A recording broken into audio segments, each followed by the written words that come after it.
Ano nga ba ang benepisyo ng itim na likido na tinatawag nating miracle fruit juice? Halika, tutuwa ko kayo paano ito extract. Dito nga sa amin marami kaming miracle fruit at ito ay hindi nila pinapansin.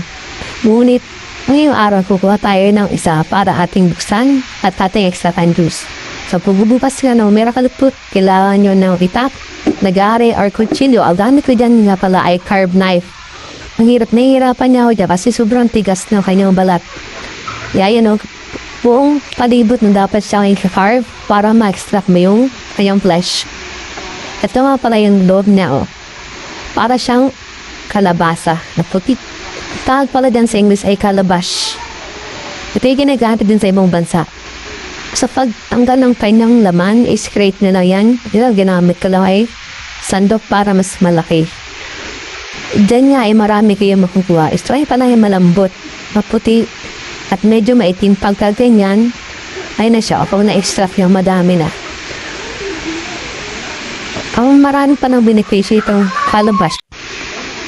Ang miracle fruit ay pwedeng gamitin sa mga may diabetes, antioxidants, o kaya sa pag-boost ng immune system ng isang tao. Ito ay low in calories din, kaya maganda ito sa mga nagpapayat. Sa pagluluto nito, kailangan pala ay regular ang halo para hindi siya nandikit. Ganyan ang kulay niya pagka nahalo na siya. At ito nga pala hindi tinutubigan. Nagiging kulay itim ito.